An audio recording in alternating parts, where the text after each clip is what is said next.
Bismillahirrahmanirrahim. Assalamualaikum warahmatullahi wabarakatuh. Innal hamdalillah nahmaduhu wa nasta'inuhu wa nastaghfiruh wa na'udzu billahi min shururi anfusina wa sayyiati a'malina. May yahdihillahu fala mudilla lahu wa may yudlil fala hadiyalah. Asyhadu an la ilaha illallah wahdahu la syarika lah wa asyhadu anna Muhammadan abduhu wa rasuluh. Qala Allah Ta'ala ya ayyuhalladzina amanu taqullaha haqqa tuqatih wa la tamutunna illa wa antum muslimun. Allahumma salli wa sallim wa zid wa barik ala nabiyyina Muhammadin wa ala alihi wa ashabihi ajma'in. Kaum muslimin dan muslimah, para jamaah yang dirahmati oleh Allah. Alhamdulillah, marilah kita senantiasa bersyukur dan memuji Allah Subhanahu wa taala, di mana Allah terus-menerus memberikan nikmat yang tidak terhingga kepada kita semuanya, sehingga kita bisa terus berusaha mendekatkan diri kepadanya dengan melaksanakan amal-amal ketaatan dan menjauhi larangan-larangan Allah Subhanahu wa taala. Kaum muslimin yang dirahmati oleh Allah, kita melanjutkan pelajaran tentang tafsir surat-surat pendek di Juz 30. Pada kesempatan yang berbahagia ini, kita akan membahas insyaallah tafsir surat At-Takatsur. Naam, kita akan membahas insyaallah tafsir surat At-Takatsur. Dan seperti biasa, tafsir yang kita baca adalah tafsir Syekh Muhammad bin Shalih Al-Utsaimin rahimahullahu ta'ala. Maka mungkin para jamaah yang memiliki bukunya di rumah, baik yang berbahasa Arab maupun yang terjemahan, bisa disimak pengajian ini sambil membaca bukunya. Nah, Bismillahirrahmanirrahim. Allah Subhanahu wa taala berfirman dalam surat At-Takatsur ayat yang pertama. Allah berfirman, Alhaakumut takatsur, berlebih-lebihan telah melalaikan kalian. Naam, at-takatsur, yaitu berlebih-lebihan atau bermegah-megahan atau banyak-banyakan, atau yang semakna dengan itu. Allah katakan dalam ayat yang pertama ini, sifat demikian itu alhaakum, telah melalaikan kalian. Para jamaah yang dirahmati oleh Allah, ayat yang pertama ini adalah peringatan dari Allah Subhanahu wa taala, di mana Allah Subhanahu wa taala menyampaikan bahwa Allah tahu umat manusia itu lalai dari ketaatan, jauh dari kebenaran, dikarenakan sibuk takatsur, sibuk bermegah-megahan, sibuk banyak-banyakan, sibuk bangga-banggaan. Kata Syekh Utsaimin rahimahullah ta'ala, ayat ini redaksinya adalah khobariyah. Khobariyah itu redaksi berita. Allah mengatakan, memberitakan kalian telah dilalaikan oleh sifat takatsur. Naam. Namun, si redaksi ayat ini sekalipun redaksinya adalah redaksi berita, dia bermakna peringatan dan celaan bagi semua orang.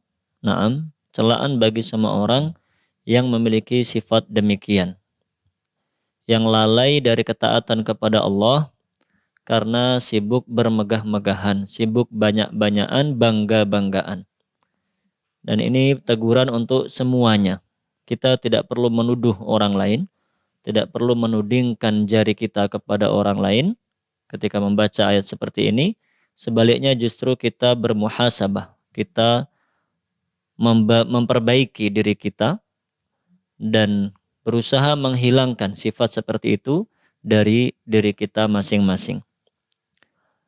Dan benar seperti difirmankan oleh Allah Subhanahu wa taala bahwa tidak sedikit di antara kita yang lalai dari Allah, lalai dari ibadah karena sibuk takatsur, sibuk banyak-banyakan, megah-megahan.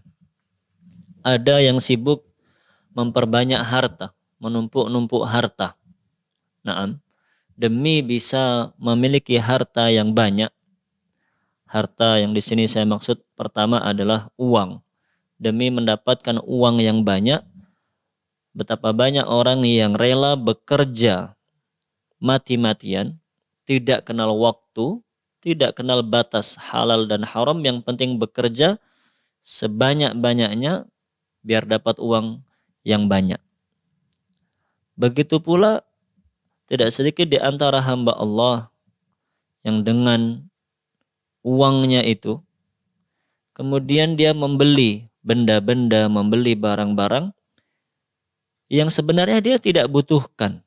Sebenarnya dia tidak butuhkan, tapi dia hanya suka mengumpulkan saja. Bukankah banyak orang yang diberi kelapangan rezeki oleh Allah, diberi kelapangan dari segi finansial dan ekonomi, akhirnya sibuk untuk misalnya mengoleksi kendaraan. Dia sudah punya satu kendaraan yang biasa dia gunakan kemana-mana. Baik untuk bekerja, baik untuk berolahraga, bersilaturahim dan seterusnya. Dia hanya menggunakan satu atau dua kendaraan saja dan itu sudah cukup. Tapi dia mengumpulkan banyak kendaraan. Ada yang mengumpulkan motor, baik motor mewah maupun motor antik. Ada yang mengumpulkan mobil, baik mobil mewah maupun mobil antik. Naam, hobinya mengumpulkan, mengoleksi barang-barang seperti itu. Itu namanya takatsur. Itu banyak-banyakan, bangga-banggaan. Tujuan dia mengumpulkan dan mengoleksi barang-barang tadi tidak lain dan tidak bukan sekedar mengikuti keinginannya, mengikuti nafsunya, mengikuti dia bilang hobinya. Baik, kita boleh memiliki hobi, namun jika hobi itu melalaikan kita dari ketaatan kepada Allah, maka itu menjadi tercela. Bukankah ketika seseorang itu memiliki hobi seperti yang kita sebutkan tadi, dia harus mengorbankan banyak waktunya. Nah, yang ingin mengoleksi barang-barang, tidak hanya yang saya sebutkan tadi tentunya, banyak barang-barang yang dikoleksi.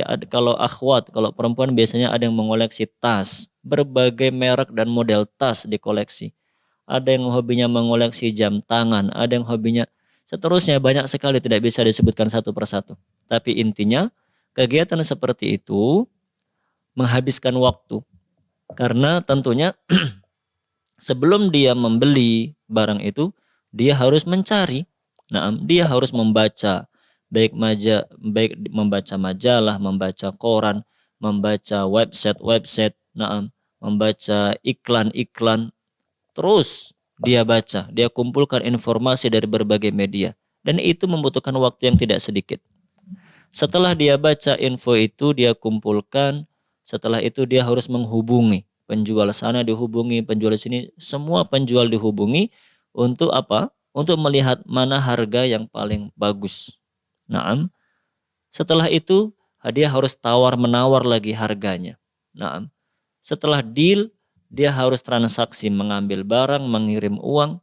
Setelah itu barang dia dapat, naam, dia harus merawat barang itu, menyiapkan tempatnya, menyiapkan keamanannya, harus membersihkannya, dan seterusnya. Semua itu menghabiskan waktu dan melalaikan seorang dari ibadah kepada Allah Subhanahu wa ta'ala. Sekali lagi, setiap muslim, setiap orang itu sah-sah saja melakukan hobinya, melakukan rutinitasnya. Namun tetap dalam batasan dan kaidah bahwa hobi itu dilakukan sekedarnya, bukan sampai melewati batas sehingga melalaikan dari Allah Subhanahu wa ta'ala. Itu salah satu contoh. Disebutkan oleh Syekh Utsaimin rahimahullah ta'ala bahwa takatsur ini mencakup berbagai hal. Ada orang yang sukanya takatsur, numpuk-numpuk harta seperti kita contohkan tadi. Ada orang pula sukanya numpuk-numpuk jabatan, memperbanyak jabatan. Dia sudah punya posisi, misalnya dia sudah punya posisi di desanya, di tempat tinggal dia. Dia masih mencari posisi di tempat lain, ingin menjadi ini di lembaga lain, di instansi lain. Nah, dia terus mengejar itu, mengejar jabatan. Dia suka memiliki jabatan yang banyak. Dia suka menjadi orang yang bisa berkuasa di mana-mana. Itu juga termasuk takatsur yang dicela dalam ayat ini. Ada lagi orang lain yang sukanya takatsur, berbangga-bangga, memperbanyak, menumpuk-numpuk, misalnya gelar. Nah, ada orang belajar, ada orang sekolah atau kuliah yang dicari hanya gelar. Dia sudah mendapatkan gelar S1 misalnya, sudah gelar sarjana, mengejar lagi gelar pasca sarjana, S2, kemudian mengejar lagi gelar doktoral, mengejar lagi gelar profesor. Dia mengumpulkan semua gelar itu bukan mencari ilmunya.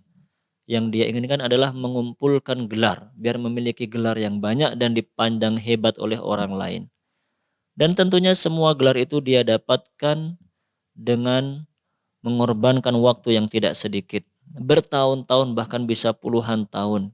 Jika dia niatnya adalah untuk mencari gelar, menumpuk-numpuk gelar biar diacungi jempol oleh orang lain, itu yang dicela oleh Allah Subhanahu wa taala.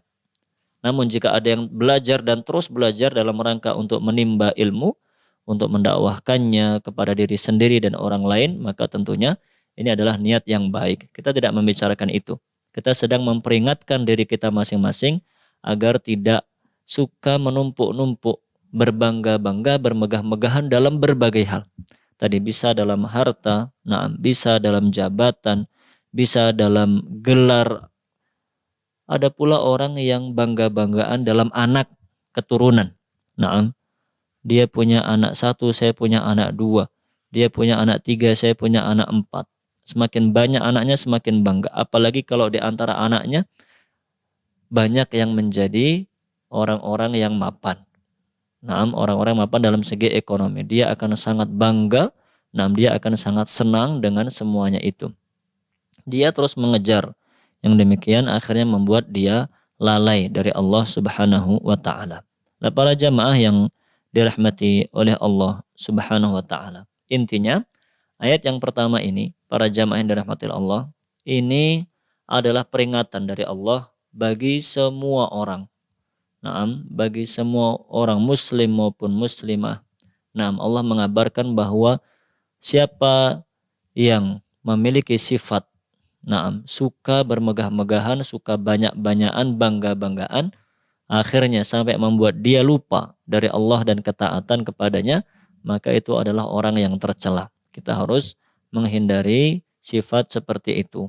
Bangga-banggaan, banyak-banyakan dalam berbagai hal, apa saja, semuanya berpotensi untuk masuk ke dalam ayat ini. Maka kita harus menghilangkan. Jika kita memiliki harta maka secukupnya. Artinya kita ingin memiliki rumah secukupnya yang bisa dijadikan tempat tinggal. Nggak perlu memiliki rumah yang begitu banyak, di mana-mana ada rumah. Semuanya akan dipertanggungjawabkan di hadapan Allah Subhanahu wa taala. Begitu pula kendaraan, begitu pula gelar, begitu pula semuanya. Kita diperintahkan untuk menjadi hamba yang taat kepada Allah, hamba yang qanaah, secukupnya, tidak perlu memperbanyak, walaupun kita juga diperintahkan untuk memiliki banyak harta agar bisa berderma dan membantu orang lain, namun jangan sampai itu membuat kita lupa dari Allah Subhanahu wa taala. Kemudian Syekh Utsaimin rahimahullahu taala menyebutkan sebuah hadis yang sangat baik untuk kita dengarkan dan kita ingat selalu agar kita berhati-hati dalam kehidupan dunia ini. Beliau mengingatkan bahwa sifat takatsur ini itu banyak membuat orang lalai dari ketaatan, akhirnya apa?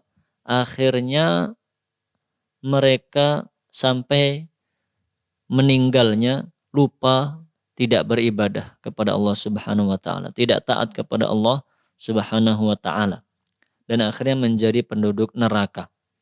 Dan karena begitu banyak orang yang memiliki sifat takatsur, maka banyak pula penghuni neraka. Waliyadzubillah. Beliau menyebutkan sebuah hadis. Hadis ini menggambarkan betapa banyaknya manusia yang masuk ke neraka dibandingkan dengan yang masuk ke dalam surga. Jadi disebutkan dalam hadis sahih riwayat Imam Bukhari dan Imam Muslim bahwa diceritakan nanti pada hari kiamat Allah Subhanahu wa taala akan berfirman kepada Nabi Adam alaihissalam, "Ya Adam," Allah memanggil, "Wahai Adam, Maka Nabi Adam akan menjawab, labbaik wa sa'daik wa la khairu fi yadaik.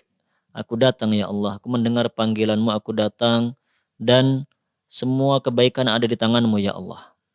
Maka Allah berfirman kepada Nabi Adam, akhrij min dzurriyyatik ba'tsan ilan nar. Wahai Adam, keluarkan anak keturunanmu dari rombonganmu, suruh mereka masuk ke dalam neraka. Nah, saya ulangi, ya Adam, keluarkan. Ini anak keturunanmu sangat banyak sekali. Keluarkan dari mereka ini orang-orang yang akan masuk ke dalam api neraka.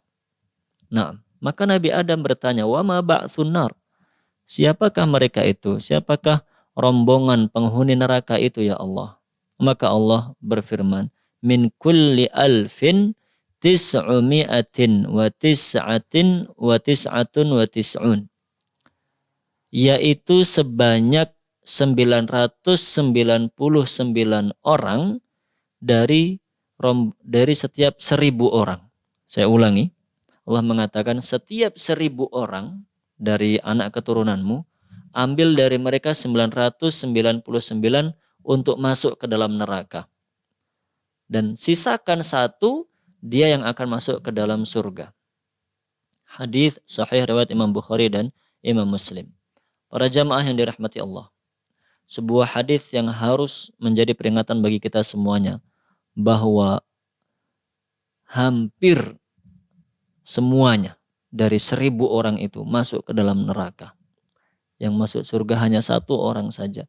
Berarti ada 999 masuk ke dalam neraka, waliyadzubillah min dzalik. Apa sebabnya? Tentu tidak lain dan tidak bukan karena mereka bukan hamba-hamba yang taat kepada Allah Subhanahu wa taala. Di antara hal yang membuat seorang itu tidak taat, tidak melaksanakan ibadah kepada Allah karena sibuk takatsur, memperbanyak. Nah, di zaman sekarang, zaman media sosial menjamur di mana-mana.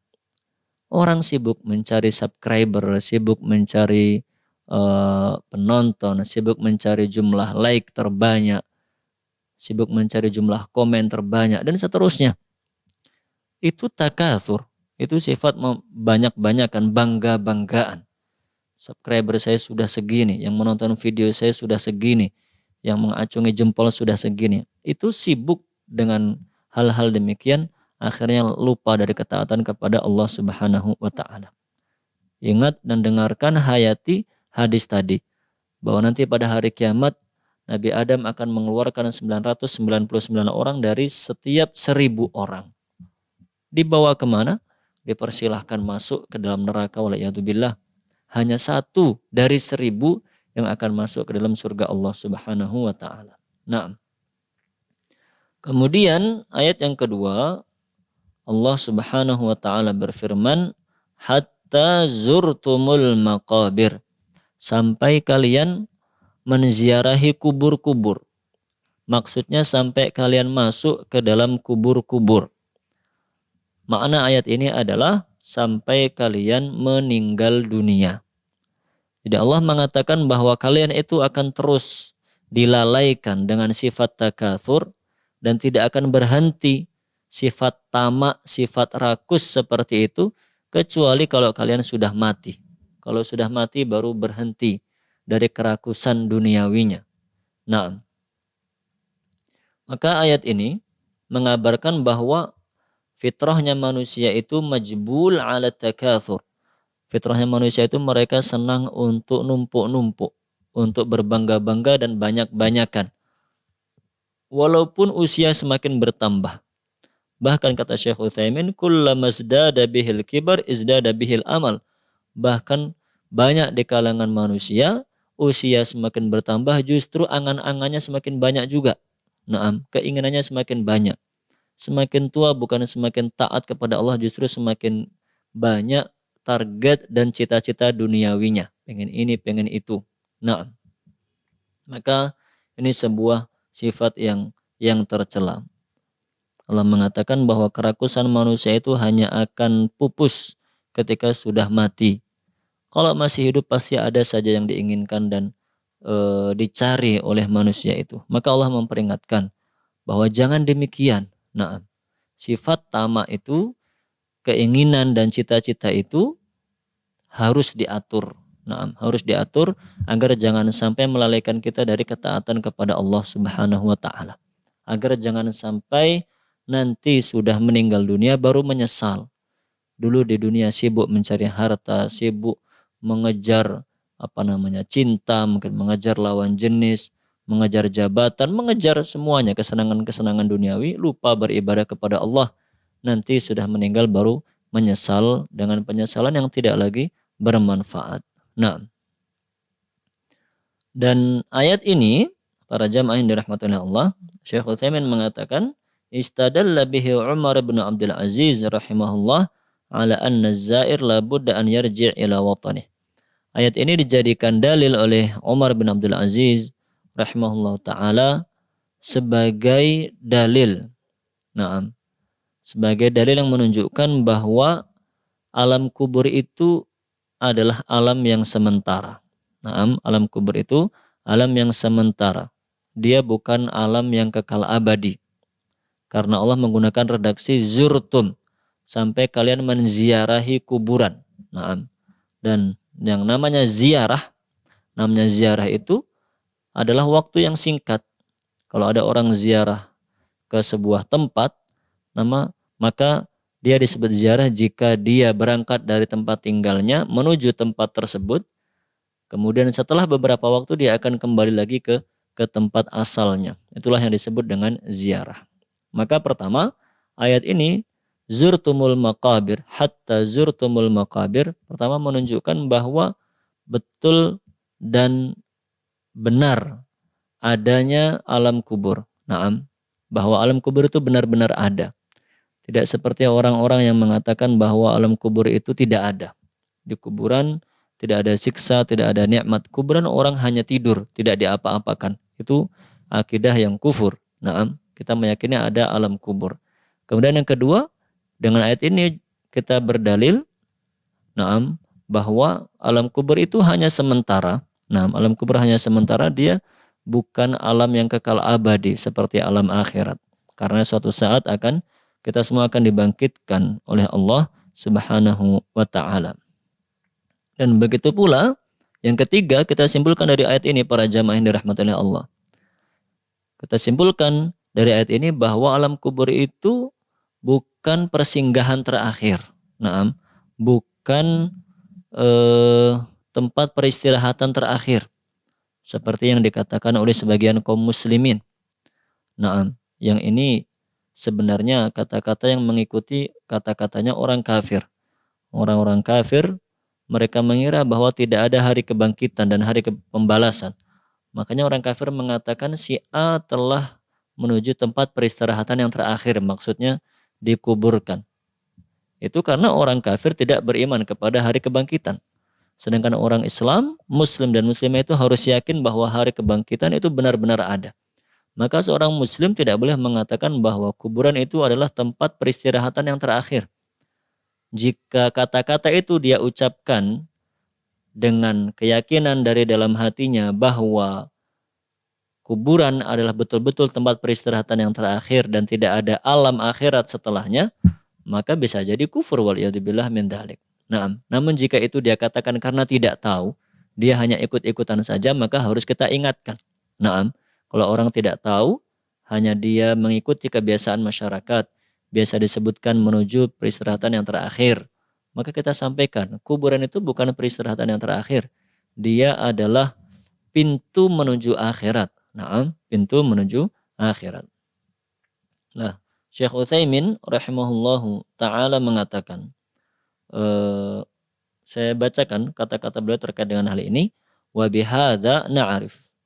Dengan demikian kita mengetahui annama yadhkuruhu ba'dun nas, bahwa ucapan sebagian masyarakat fil jaraid wa ghairiha, di koran maupun di media sosial, yaqulu 'anil rajul idamat, jika ada seseorang yang meninggal, innahu intaqala ila mathwahul akhir, orang itu telah menuju ke tempat peristirahatannya yang terakhir.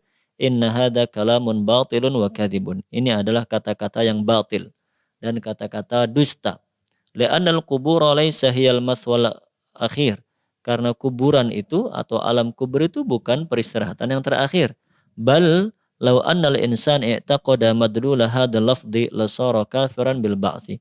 Bahkan jika orang yang mengatakan itu meyakini bahwa kuburan adalah tempat peristirahatan yang terakhir dan tidak ada hari kebangkitan setelahnya, maka ini bisa menjadi kufur. Wal kufru bil ba'tsi riddatun 'anil Islam. Siapa saja yang mengingkari hari kebangkitan maka dia murtad dari agama Islam. Nah, itu kemungkinan pertama. Orang mengatakan dengan keyakinan tidak ada kebangkitan, maka ini kufur. Dan insya Allah kaum muslimin tidak demikian. Lakinna katsiran minan nas ya'khuduna al-kalimat wa la yadruna ma ma'naha. Namun kebanyakan masyarakat itu mengucapkan kata-kata seperti tadi tanpa memahami apa makna kata-kata tersebut. Wa la'alla hadhihi mawruthatun 'anil mulhidin. Dan kemungkinan besar kata-kata itu diajarkan, diwariskan oleh orang-orang yang menyimpang. Alladzina la yuqirruna bil ba'tsi ba'dal maut, yaitu orang-orang yang tidak meyakini adanya hari kebangkitan setelah kematian. Lihada, oleh karena itu, yajibu tajannubu hadhil ibarah, maka wajib ditinggalkan. Naam, wajib dijauhi kata-kata seperti tadi. Fala yuqal 'anil qabri innahul mathwal akhir. Tidak boleh dikatakan bahwa kuburan adalah tempat peristirahatan yang terakhir. Li'annal mathwal akhir immal jannah wa imman nar fi yaumil qiyamah. Karena tempat kembali terakhir adalah surga atau neraka nanti di hari kiamat. Nah, itu satu poin penting yang disampaikan oleh Syekh Utsaimin terkait dengan tafsir ayat yang kedua ini. Nah, kemudian ayat yang ketiga, Allah Subhanahu wa taala berfirman, "Kalla saufa ta'lamun." Sekali-kali tidak. Kalian benar-benar akan mengetahui. Kalian benar-benar akan mengetahui. Kemudian ayat yang keempat Allah berfirman, "Tsumma kalla saufa ta'lamun." Kemudian sekali-kali tidak. Kalian benar-benar akan mengetahui. Naam. Kata Syekh Utsaimin rahimahullah ta'ala, beliau mengatakan, "Saufa ta'lamuna 'aqibata amrikum idza raja'tum ila al-akhirah wa anna hadha at-takatsur la yanfa'ukum." Kalian akan mengetahui, naam. Kalian akan mengetahui hasil perbuatan kalian ketika nanti kalian telah di negeri akhirat. Apa yang diketahui oleh manusia ketika itu? Yang diketahui adalah anna hadza takatsur la yanfa'ukum, bahwa bermegah-megahan selama di dunia itu tidak bermanfaat. Nah, saya ulangi, dua ayat yang memiliki makna yang serupa namun diulang oleh Allah sebanyak dua kali untuk memberi penekanan. Allah mengatakan, "Kalla saufa ta'lamun." Sekali-kali tidak, kelak kalian akan mengetahui. Kemudian sekali-kali tidak, kelak kalian akan mengetahui. Maksudnya, kalian akan mengetahui nanti di akhirat setelah kalian meninggal dunia, ternyata bermegah-megahan, berlomba-lomba dalam urusan duniawi yang dilakukan selama hidup di dunia itu tidak bermanfaat. Nah, tidak bermanfaat. Ada yang tadi bermegah-megah dengan harta, dengan gelarnya, dengan jabatannya, dengan subscribernya, dengan seterusnya. Ternyata itu semua tidak bermanfaat jika membuat seorang lalai dari ketaatan kepada Allah Subhanahu wa ta'ala. Nah, kemudian Syekh Utsaimin menyebutkan sebuah hadis yang memperingatkan agar kita tidak sibuk memperbanyak harta kita. Sekali lagi, seorang muslim itu diperintahkan untuk menjadi orang yang bisa mencukupi kebutuhannya. Nah, tidak menjadi orang yang miskin, maksud saya tidak menjadi orang yang kekurangan sehingga meminta-minta kepada orang lain. Itu tidak boleh. Menjadi orang yang hidupnya menumpang, membebani orang lain, itu tidak boleh. Kita diperintahkan mencari nafkah, mencukupi kebutuhan kita sendiri. Kalau bisa lebih dari itu, kita bisa berderma kepada orang lain, bahkan menunaikan kewajiban-kewajiban yang lain, maka itu lebih baik. Nah, tapi yang dilarang adalah mencari harta yang sampai membuat seorang itu lupa dan lalai dari Allah Subhanahu wa ta'ala. Nah, dalam sebuah hadis Rasulullah sallallahu alaihi wasallam bersabda, "Yaqul ibnu Adam, mali wa mali." Anak Adam itu suka mengatakan ini hartaku, ini hartaku. Maksudnya adalah berbangga. Anak Adam itu suka bangga, suka eh, memiliki rasa lebih baik dan lebih tinggi dari orang lain ketika memiliki harta lebih banyak dari orang lain. Nah, kemudian beliau bersabda, "Walaisa laka min malik illa ma akalta fa afnait." Padahal sebenarnya harta yang sesungguhnya yang menjadi milik kita adalah harta yang kamu makan, naam, kemudian kamu habiskan. Harta yang bisa kamu makan sampai habis. Aulabista fa'ablait, atau harta yang kamu gunakan sebagai pakaian. Dipakai untuk menutup aurat, kemudian sampai akhirnya nanti pakaian itu akan usang, pakaian itu akan lusuh, usang dan rusak. Au tasaddaqta fa'amdaita, atau harta yang kamu sedekahkan kepada orang lain sehingga kamu menyimpan harta itu untuk di akhirat. Jadi dalam hadis itu Rasulullah SAW mengingatkan kita para jamaah yang dirahmati oleh Allah. Sebenarnya harta yang kita simpan baik di rekening, baik di brankas, harta yang kita simpan mungkin berupa tanah yang diinvestasikan, berupa rumah yang ada di tempat lain yang tidak pernah kita tinggali. Sebenarnya itu bukan harta kita. Walaupun atas nama kita misalnya. Semua harta itu atas nama kita. Tapi kalau tidak pernah kita gunakan, berarti itu bukan milik kita. Harta yang benar-benar menjadi milik kita itu yang disebutkan dalam hadis tadi, yang bisa kita konsumsi, makan ataupun minum, itulah harta kita. Naam, sampai kenyang, tidak kehausan, tercukupi asupan gizinya, menjadi sehat, itulah harta yang menjadi milik kita yang bisa kita konsumsi.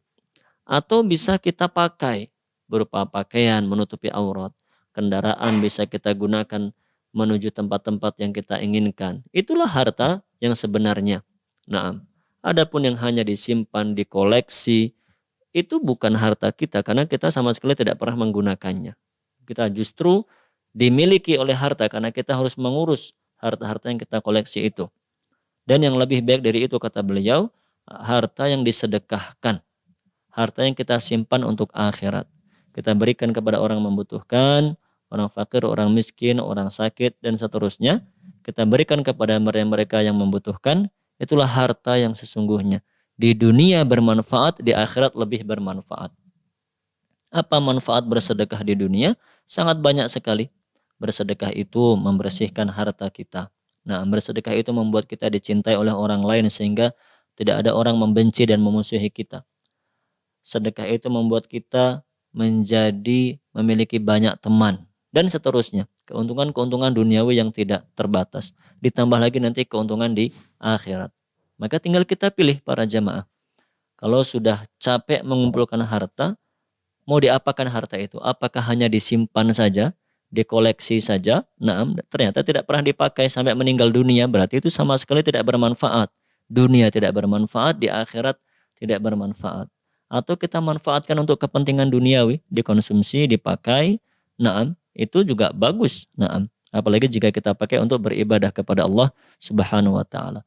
Atau harta itu kita investasikan untuk akhirat, itulah yang terbaik, manfaat dunia dan akhirat.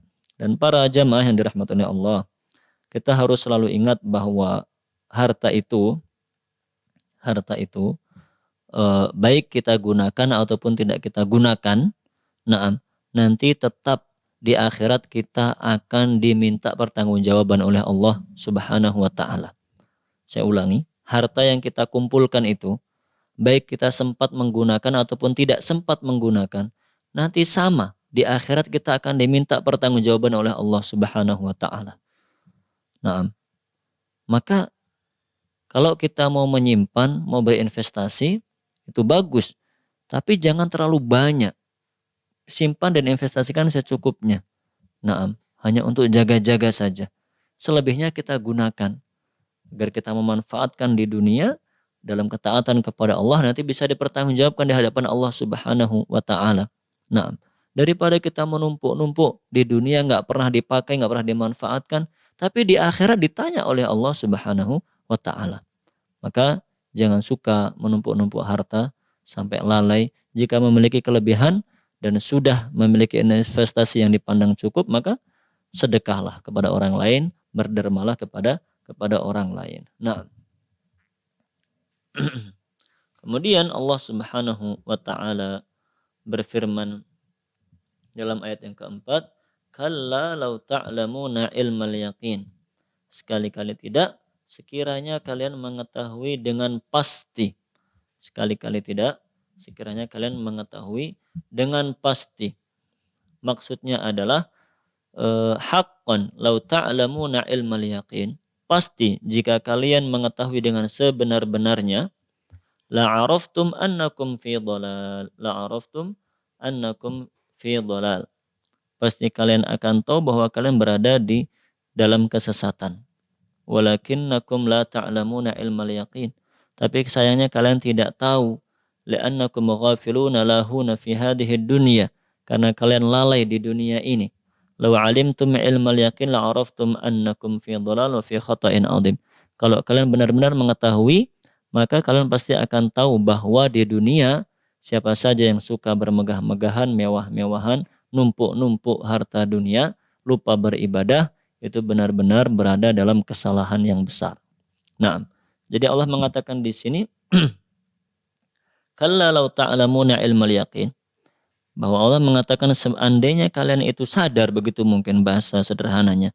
Seandainya kalian itu sadar, kalian mengetahui dengan sebenar-benarnya, sebenarnya pasti kalian akan tahu bahwa siapa saja yang sibuk mencari dunia itu berada dalam kesalahan yang nyata. Nah, kemudian Allah berfirman dalam ayat yang ke-6 dan ke-7, la tarawunnal jahim. Niscaya kalian benar-benar akan melihat neraka jahanam. Niscaya kalian benar-benar akan melihat neraka jahanam, tsumma la tarawunnaha 'ainal yaqin. Kemudian kalian benar-benar akan melihatnya dengan mata kepala sendiri. Kemudian kalian benar-benar akan melihatnya dengan mata kepala sendiri. Nah, di sini ada sebuah faedah penting para jamaah yang dirahmati oleh Allah. Jadi Syekh Utsaimin rahimahullah ta'ala mengatakan bahwa ketika membaca surat ini, surat At-Takatsur para jamaah, beliau mengatakan sebaiknya tidak diwasol, tidak disambung antara ayat 5 dan ayat ke-6. Saya ulangi, kata Syekh Utsaimin, di antara bacaan yang harus diperhatikan ketika membaca surat At-Takatsur, bahwa kita tidak dibenarkan mewasolkan, menyambung antara ayat ke-5 dan ayat ke-6. Jadi jangan dibaca begini, kalla law ta'lamuna ilmal yaqini la tarawunnal jahim. Saya ulangi, jangan dibaca demikian. Kalla law ta'lamuna ilmal yaqin la tarawunnal jahim. Tidak diwasol, tapi sebaiknya dipotong sesuai dengan ayatnya. Jadi kita baca ayat per ayat. Kalla law ta'lamuna ilmal yaqin. Berhenti, la tarawunnal jahim. Begitu. Demikian seterusnya dibaca ayat per ayat. Kenapa tidak boleh diwasolkan antara ayat ke-5 dan ke-6 dalam surat At-Takatsur? Kata beliau, hadhihi jumlah mustaqillah. Karena ayat ke-6 itu adalah jumlah yang terpisah, adalah kalimat yang terpisah dari ayat ke-5. Jadi ayat ke-5 itu sebuah kalimat, sebuah jumlah dalam bahasa Arabnya. Kemudian ayat ke-6 itu jumlah tersendiri, membahas makna yang lain. Sehingga kalau diwasolkan, disambungkan, maka akan merubah makna dua ayat tersebut. Naam. Yang pertama, alasannya kata beliau, kenapa tidak boleh diwasolkan? Li'annaha ra'su ayatin wal masyru' an yaqifal insana inda ra'si kulli ayah. Karena yang disyariatkan sebaiknya kita membaca ayat per ayat. Itu alasan pertama, baca ayat per ayat. Ayat 5 dibaca, berhenti. Ayat 6 dibaca, berhenti. Ayat 7 dan seterusnya. Alasan yang kedua kata beliau, annal wasal yufsidul makna. Karena menyambung antara ayat ke-5 dan ke-6 itu bisa merusak makna. Bagaimana kok bisa rusak? Kata beliau, karena kalau ada orang baca begini, kalla law ta'lamuna ilmal yaqini la tarawunnal jahim, itu seakan-akan maknanya jadi begini, seandainya kalian mengetahui dengan sebenar-benarnya, maka kalian akan melihat api neraka. Jadi kata beliau, seakan-akan itu artinya kalian hanya akan melihat api neraka. Kalian hanya akan melihat api neraka kalau kalian mengetahui dengan sebenar-benarnya. Nah, saya ulangi. kalian akan melihat api neraka jika kalian benar-benar mengetahui bahwa kalian berada dalam kesalahan. Seakan-akan itu syarat. Berarti kalau dia tidak sadar berada di dalam kesalahan, dia tidak akan melihat api neraka. Padahal tidak demikian. Karena ayat kelima isinya adalah peringatan. Seandainya kalian mengetahui dengan sebenar-benarnya, kalian akan sadar kalian berada dalam kesalahan. Kemudian ayat ke-6 mengabarkan bahwa demi Allah nanti kalian akan melihat di neraka, kalian melihat neraka pada hari akhirat. Tsumma latarawunnaha 'ainal yaqin. Ayat ke-7 Allah menekankan kembali benar-benar kalian akan melihat neraka itu dengan mata kepala kalian sendiri. Nah, wallahu a'lam bishawab. Demikian disampaikan oleh Syekh Utsaimin rahimahullah taala bahwa ketika membaca surat At-Takatsur sebaiknya tidak diwasal antara ayat ke-5 dan ayat ke-6. Nah, kemudian ayat yang terakhir Allah Subhanahu wa taala berfirman, "Tsumma latus'alunna yawma idzin 'anin na'im." Kemudian kamu benar-benar akan ditanya pada hari itu tentang kenikmatan yang megah di dunia itu. Kemudian nanti pada hari itu, hari kiamat, hari akhirat, kalian semuanya, baik muslim maupun kafir, akan ditanya oleh Allah Subhanahu wa taala tentang semua nikmat yang telah diberikan oleh Allah Subhanahu wa taala kepada kita semuanya. Jadi ayat ini ditutup oleh Allah dengan peringatan seperti itu agar kita semakin menyadari betapa beratnya tanggung jawab yang akan kita pikul jika kita menjadi hamba yang suka bermegah-megahan di dunia ini, banyak-banyakan. Karena semua yang kita miliki, kita dapatkan di dunia ini akan kita pertanggungjawabkan di hadapan Allah Subhanahu wa taala.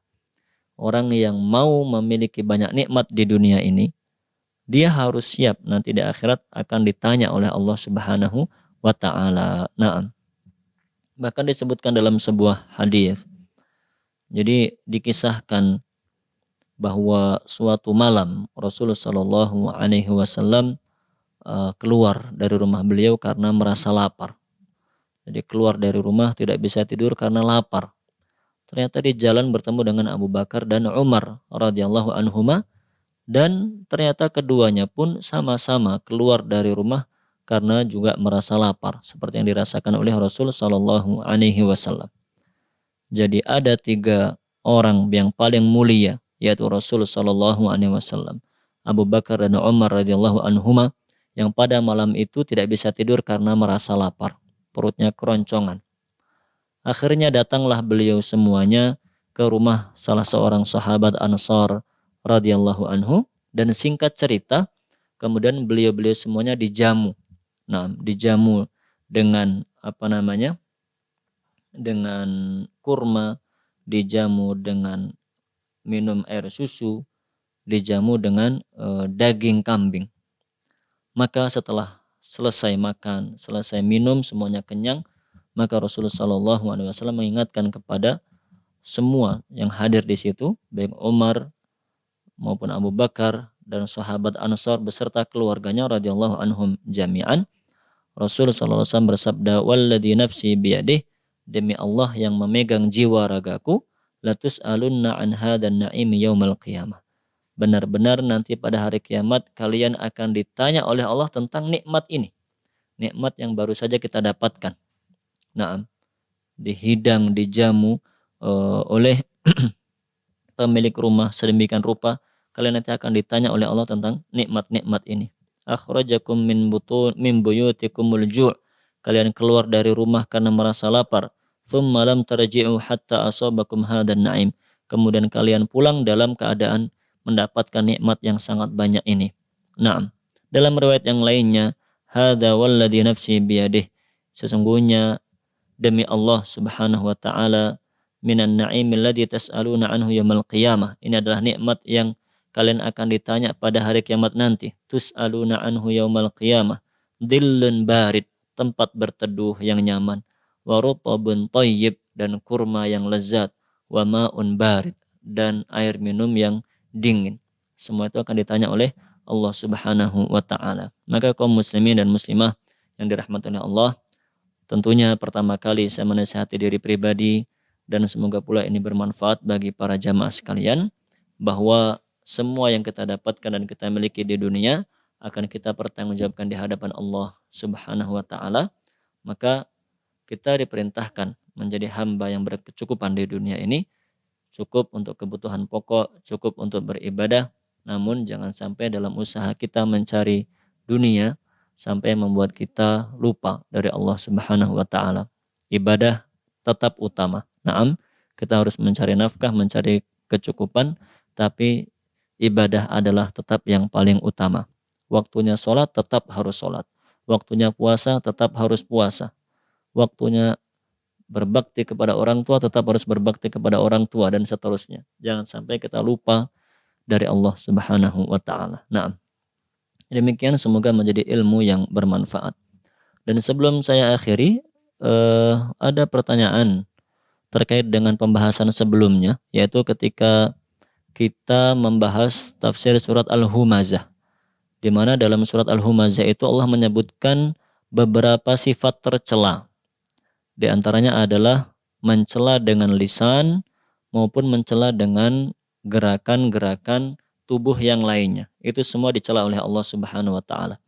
Pertanyaannya adalah bagaimana kiat-kiatnya supaya kita bisa menghindari kebiasaan buruk dan sifat buruk itu, karena seringkali yang demikian kita lakukan. Naam, para jamaah yang dirahmati oleh Allah, sifat buruk seperti itu bisa kita hindari jika kita pertama terus berdoa kepada Allah Subhanahu wa taala. Mintalah doa kepada Allah agar diberi akhlak yang terpuji dan dijauhkan dari akhlak yang tercela. Ada doa yang diajarkan oleh Rasulullah sallallahu alaihi wasallam. Jika hafal maka dibaca, jika tidak maka kita boleh berdoa dengan bahasa kita, bahasa Indonesia maupun bahasa daerah kita. Mohon kepada Allah agar diberi akhlak yang terpuji, naam, dan agar dijauhkan dari akhlak yang tercela.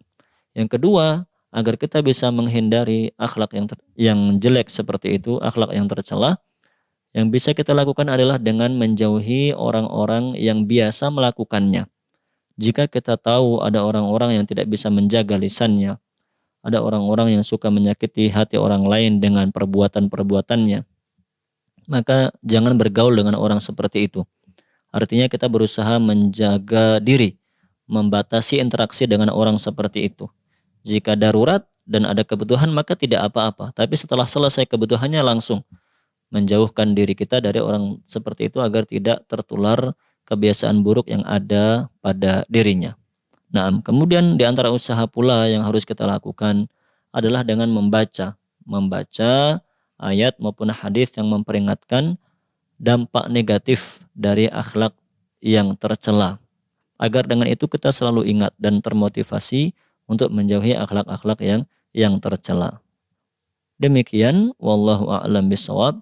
Semoga Allah Subhanahu wa taala membimbing kita semuanya untuk menjadi hamba-hamba yang soleh dan solehah hingga akhir hayat kita, sehingga kita meninggal dalam keadaan husnul khatimah. Allahumma amin. Saya akhiri dengan doa kafaratul majlis. Subhanakallahumma bihamdik asyhadu an la ilaha illa anta astaghfiruka wa atubu ilaik.